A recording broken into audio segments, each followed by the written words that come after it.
Okay, I'm going to do a video and show parts of doing this. This is a Firesteel inside of a lanyard with the circle weave, and I'll show you how that's done. I have quite a long loop so I can go over it. I'm making these for another guy, but in our Bushcraft USA class we have to make a lanyard for a Firesteel in some way or another. And this usually you have a hole and you just put the lanyard in and go from there. But now I'm encompassing the whole Firesteel inside the lanyard.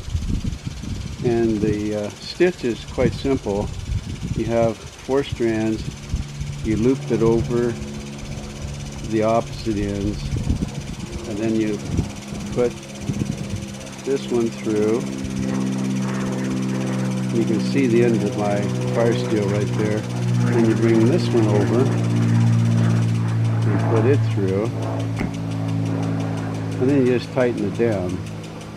And there's a special way to tighten it down that really works well. It's by pinching all 4 of them together like this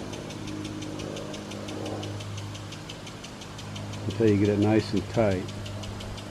Now what you can do is melt these off, cut them off, melt them off, leave it that way, or you can cover the lanyard, the Firesteel completely, and then kind of pull the stitching aside and pull the lanyard out if you ever have to use it. This would go on a knife handle or a keychain or something like that, and you have a nice stiff lanyard here for the body of it. So I'll show you some other parts to it next. So here's how you start one out. You have your little Firesteel, however big you want it, and you take out the inside of the paracord for this. So you pull out the strands, the 7 strands inside, and then you get it even so that you have it in half like this, and then you make a loop the length you want it for the lanyard loop. You take the other piece, you make it in half and set it over the top. So now you got, hopefully the camera's picking this up, got your loop with those 2 strands, and crossways you got the other 2 strands. And to start this out is the hardest part, to get the Firesteel in. So you do the stitch by taking the opposite sides toward each other, and then when you get to that point you take the one in your right hand here, the right side, and take it over and put it across. Then the last one forms the loop. You take it over this strand and put it through this loop here.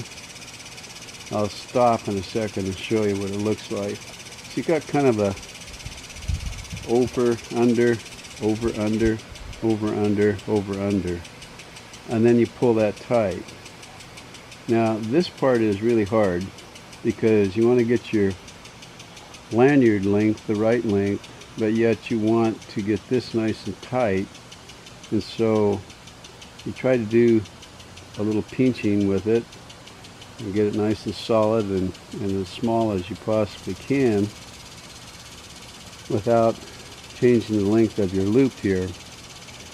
And when you got that done, then you're ready to do another stitch. And so it really looks like a square right here. And what you do, you just have your 4 strands going opposite each other. And I usually take the farthest one, bring it over, this one over here, bring it over. And I'll stop right there. You can see one going this way, one going this way. Then you take the one closest to you and take it through what's kind of a loop there underneath this opposite side. So you got over and under. And you finally got your fourth one completes the link. You go over this one and under this one.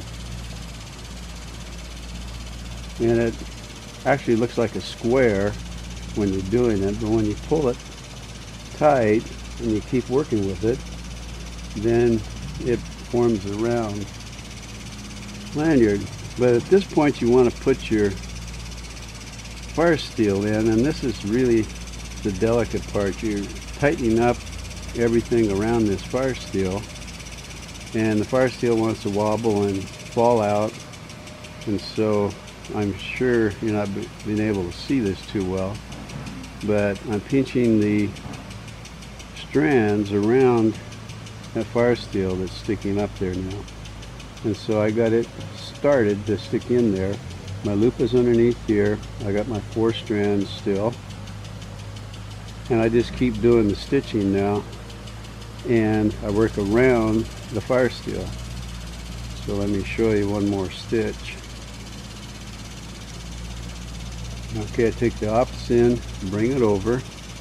This end, take it over. So I got over, over. Now I got 2 more strands to deal with. So I take this strand that's on my right hand here, and it's going to go around the right side of the Firesteel and under that loop. So the Firesteel becomes the center. But I still do my strands, my weaving the same way, over, under. But they go around the Firesteel and they start cinching up on it. This is kind of the delicate part though, because you're working around the Firesteel and it can fall out on you if you don't get it nice and tight. This color, this lanyard color, is probably not the best thing to show in a video either, but now my Firesteel is sitting inside what will be the whole lanyard after a while. All the weaving goes up to the top. So you pinch it really tight. It's important to get it really tight to start with. Kind of push it down, make sure it's down at the bottom of this. And then just keep making your stitching. Bring that over, take that over.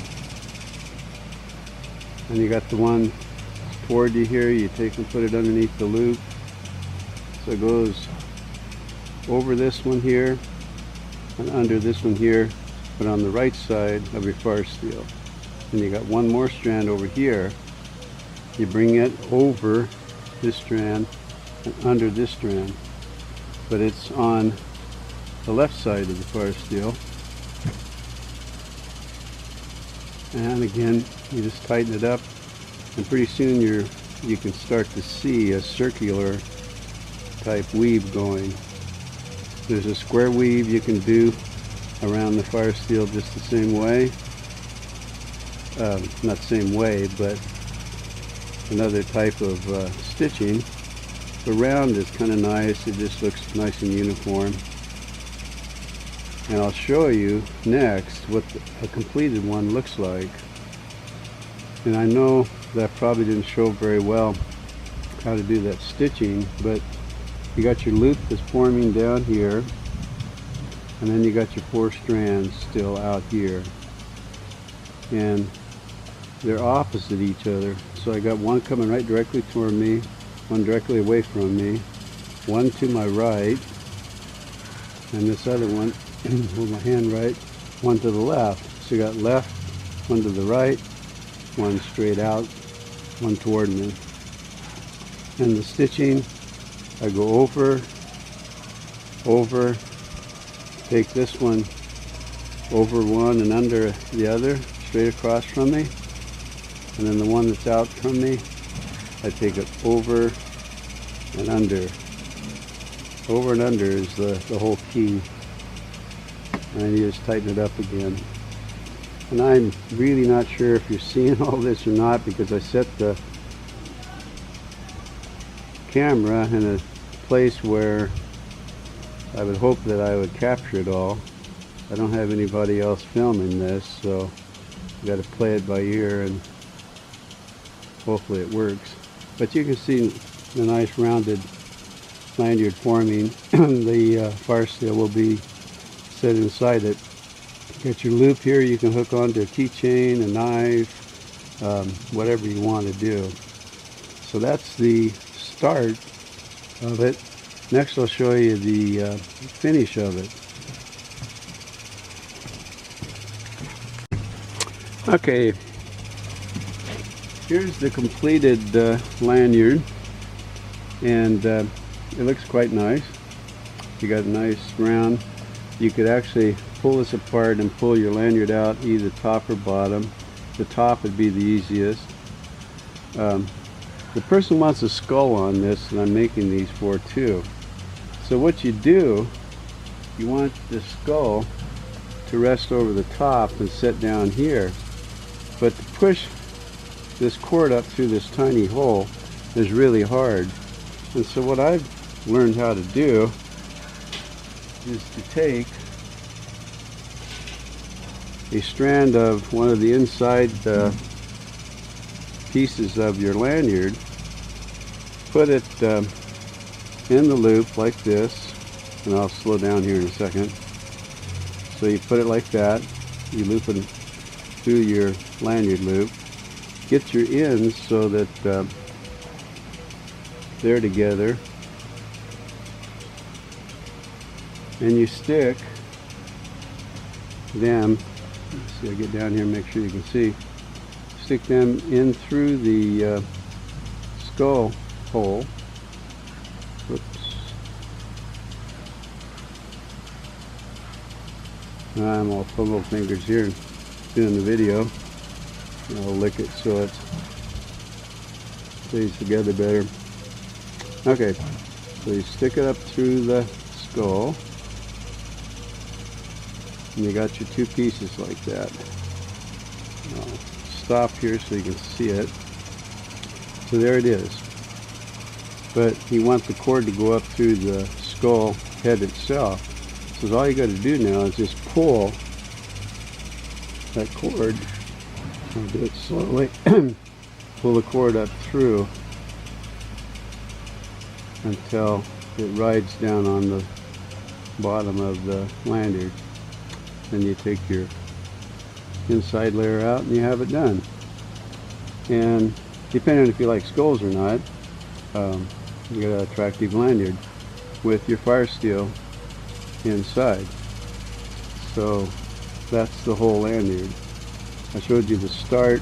I might show you a little bit more of the weaving yet, but you want to be able to put this in through a hole in your knife and then weave it back through the hole so you can tie it on to something. So that's why your loop is fairly long, and it has to accommodate the skull as well. But that's what it looks like. Okay, I'm going to try to show a little bit closer up what that weave looks like. You don't have to have a Firesteel in the center, of course. You can just weave it and have a lanyard by itself without the Firesteel. But what you have is a cord going away from you, one right directly toward you, one to the right, one to the left. And out of habit, I just take the one to the right, loop it over, one to the left, and loop it over. So I have that arrangement. Make sure I get it low enough here. And then the one coming toward me, I take it over the one to the right and underneath the one to the left. And then the last cord is the one going away from me. I take it over the one to the left and under the one to the right, essentially through a loop right there. Then I just tighten everything down and I have that one stitch. And like I said before, I pinch it because that seems to work the best to get all of it tightened up against each other. And you'll have your round stitching, and it's forming and making the round stitching around the Firesteel. So that's what it looks like. And I just keep going until I either cover this up all the way or have a little bit sticking out.